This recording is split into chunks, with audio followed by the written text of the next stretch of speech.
নমস্কার, অ্যাস্ট্রোইজডমে সবাইকে স্বাগতম। প্রিয় দর্শক, আজ আমরা বিশ্লেষণ করব মীন রাশির জাতকদের জন্য ৩ নভেম্বর থেকে ৯ নভেম্বর ২০২৫ পর্যন্ত সপ্তাহটি কেমন যাবে সব দিক থেকে। স্বাস্থ্য, অর্থ, পরিবার, শিক্ষা এবং জীবনের ভারসাম্য। এই সপ্তাহটি মীন রাশির জন্য এক মিশ্র কিন্তু প্রেরণাদায়ক সময়। শনি ও রাহুর প্রভাব কিছুটা এবং কিছু ক্ষেত্রে চ্যালেঞ্জ আনতে পারে, তবে বৃহস্পতির আশীর্বাদ আপনাকে সেই চ্যালেঞ্জকে জয়ে পরিণত করার শক্তি দেবে। কিছু সিদ্ধান্ত নেওয়ার সময় ধৈর্য ধরুন, তবেই আপনি সফলতার পথে এগিয়ে যাবেন। তাই ভিডিও শেষ পর্যন্ত থাকুন, কারণ শেষে আমরা দেব এক শক্তিশালী শুভ উপায় যা আপনার জীবনের নেতিবাচক প্রবাহকে ইতিবাচক শক্তিতে রূপান্তর করবে। তো প্রথমত আমরা স্বাস্থ্য নিয়ে কথা বলবো।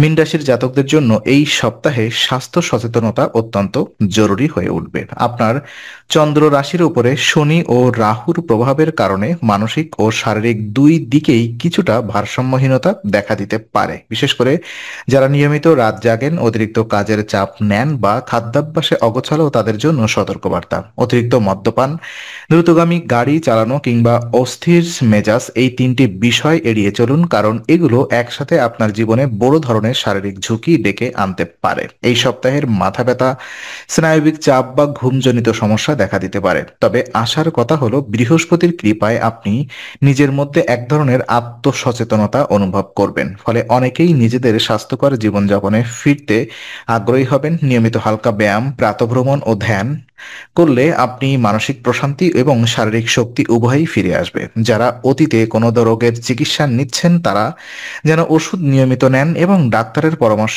মেনে চলেন। ঘরে তৈরি হালকা ও নিরামিষ খাবার গ্রহণ করুন। বেশি তেল মশলাযুক্ত খাবার থেকে দূরে থাকুন। এই সময়টিকে মানসিক স্থিরতা বজায় রাখার চেষ্টা করুন, কারণ মানসিক উদ্বেগই এই সপ্তাহে স্বাস্থ্য সমস্যার মূল উৎস হতে পারে। অর্থ এবং ক্যারিয়ার, অর্থাৎ ফিনান্স এবং ক্যারিয়ার কেমন যাবে?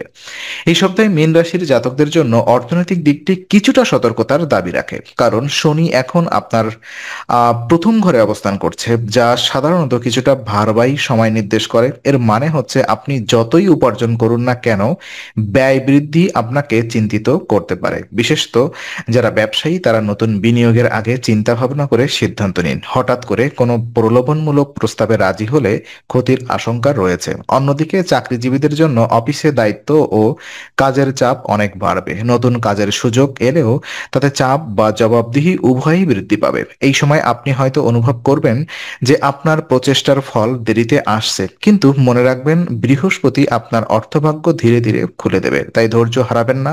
আপনি যদি আত্মনিয়ন্ত্রণ বজায় রাখেন এবং অপ্রয়োজনীয় খরচ বন্ধ করেন, তবে সপ্তাহের শেষে আর্থিক স্থিতি ফিরে আসবে। যারা নতুন চাকরি বা পদোন্নতির অপেক্ষায় আছেন, তারা এখনো প্রস্তুতি চালিয়ে যান। সপ্তাহের মাঝামাঝি কোনো শুভ সংবাদ আসতে পারে।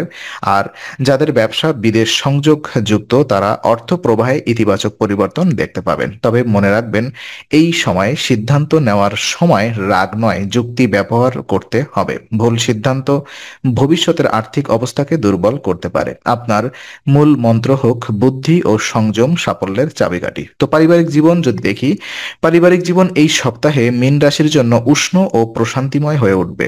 রাহুর প্রভাবে কাজের চাপ থাকলেও পরিবার থেকে পাওয়া ভালোবাসা ও সমর্থন আপনার মানসিক প্রশান্তির মূল উৎস হবে। আপনার পরিবারের সদস্যরা, বিশেষ করে বাবা মা ও জীবনসঙ্গী, আপনার প্রতি যত্নবান হবেন। ঘরোয়া পরিবেশে ছোটখাটো আনন্দ অনুষ্ঠান বা একত্রে সময় কাটানোর সুযোগ আসতে পারে। দীর্ঘদিনের কোনো মান অভিমান বা দূরত্ব থাকলে সেটিও এই সময় মিটে যেতে পারে। যারা বিবাহিত, তাদের দাম্পত্য জীবনে বোঝাপড়া বৃদ্ধি পাবে। সঙ্গীর সঙ্গে আলোচনা ও সহানুভূতি বজায় রাখলে সম্পর্ক আরো গভীর হবে। অবিবাহিতদের ক্ষেত্রেও পরিবার থেকে সম্পর্কের বিষয়ে আলোচনা হতে পারে। একই সাথে এই সপ্তাহে আপনার পরিবারে ছোট সদস্যের সাফল্য গর্ব অনুভব করবেন। এটি আপনাকে আরো আনন্দিত করবে। তবে খেয়াল রাখবেন, পরিবারের বাইরে তৃতীয় কোনো ব্যক্তি যেন আপনার ঘরোয়া সম্পর্কের মধ্যে হস্তক্ষেপ না করে।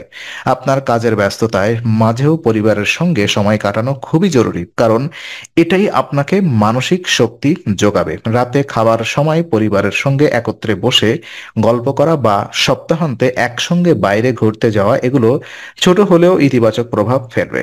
পরিবারের আপনার শক্তি, তাই সময় দিন ও ভালোবাসা ভাগ করে নিন। শিক্ষা এবং শিক্ষার্থীদের জীবন কেমন যাবে? তো মীন রাশির শিক্ষার্থীদের জন্য এই সপ্তাহে সফলতার সম্ভাবনা প্রবল, তবে শৃঙ্খলা ও মনোযোগ বজায় রাখা অপরিহার্য। রাহু আপনার দ্বাদশ ঘরে থাকায় মন বিভ্রান্ত হওয়ার সম্ভাবনা রয়েছে। বিশেষত যারা অনলাইন বা দূরশিক্ষায় যুক্ত আছেন তারা এই সময় অপ্রয়োজনীয় বন্ধুত্ব বা নেতিবাচক সঙ্গ থেকে দূরে থাকুন। খারাপ প্রভাব আপনার পড়াশোনায় ধারাবাহিকতা নষ্ট করতে পারে। যারা প্রতিযোগিতামূলক পরীক্ষা বা উচ্চ শিক্ষার প্রস্তুতি নিচ্ছেন তাদের জন্য সময়টি বেশ গুরুত্বপূর্ণ। যদি আপনি ধারাবাহিকভাবে অধ্যবসায় বজায় রাখেন তবে শুভ ফলাফল আসবেই। বিদেশে পড়াশোনার পরিকল্পনা থাকলে এখনই প্রয়োজনীয় কাগজপত্র বা অ্যাপ্লিকেশন প্রক্রিয়া শুরু করতে পারেন। ফ্যাশন, মিডিয়া, সাহিত্য, ডিজাইন বা সঙ্গীতের মতো সৃজনশীল ক্ষেত্রে শিক্ষার্থীরা এই সপ্তাহে বিশেষভাবে অনুপ্রেরণা পাবেন। তাদের প্রতিভা প্রকাশের সুযোগ আসতে পারে। একই সঙ্গে কিছু শিক্ষার্থী আত্মবিশ্বাসের ঘাটতি অনুভব করতে পারেন। মনে রাখবেন, সাফল্যের চাবি সবসময় আপনার ভেতরেই লুকিয়ে আছে। নিজেকে বিশ্বাস করুন, প্রতিদিন নির্দিষ্ট সময় অধ্যয়নে ব্যয় করুন এবং মোবাইল বা সোশ্যাল মিডিয়া ব্যবহারের সংযম আনুন। যদি পারেন, প্রতিদিন পড়াশোনার আগে 5 মিনিট ওম বৃহস্পত্যায় নমঃ জপ করুন। এটি আপনার মনোযোগ ও স্মৃতি দুটোই বাড়াবে। তো শুভ উপায় আমি জানাবো আপনাদেরকে। এই সপ্তাহে বৃহস্পতির শক্তিকে সক্রিয় রাখার জন্য অত্যন্ত কার্যকর উপায় হলো প্রতিদিন 21 বার ওম বৃহস্পত্যায় নমঃ জপ করুন। বৃহস্পতিবার দিন উপবাস রাখা এবং কোনো ব্রাহ্মণকে খাদ্য ও হলুদ বস্ত্র দান করা বিশেষ শুভ ফল দেবে। হলুদ বা পীত বর্ণের পোশাক পরিধান করলে আত্মবিশ্বাস বাড়বে ও নেতিবাচক শক্তি দূর হবে। আর যদি সম্ভব হয় ভোরে সূর্যোদয়ের সময় এই জপ করলে ফলাফল দ্রুত আসবে। তো আজকের আলোচনা আমরা এখানেই ইতি করছি। আমরা আশা করি এটি আপনার মনে নতুন কিছু আলোর সঞ্চার করেছে। যদি ভিডিওটি আপনার ভালো লেগে থাকে তবে লাইক দিতে ভুলবেন না। আপনার মতামত জানাতে কমেন্ট করুন এবং প্রিয়জনদের সঙ্গে শেয়ার করে তাদের জীবনেও আলোর বার্তা পৌঁছে দিন। আর অবশ্যই আমাদের চ্যানেলটি সাবস্ক্রাইব করুন, কারণ এখানে আমরা প্রতি মুহূর্তে নতুন আলো ও জ্ঞানের কথা নিয়ে আসি। আবার দেখা হবে, ততক্ষণ ভালো থাকুন, শান্তিতে থাকুন। নমস্কার।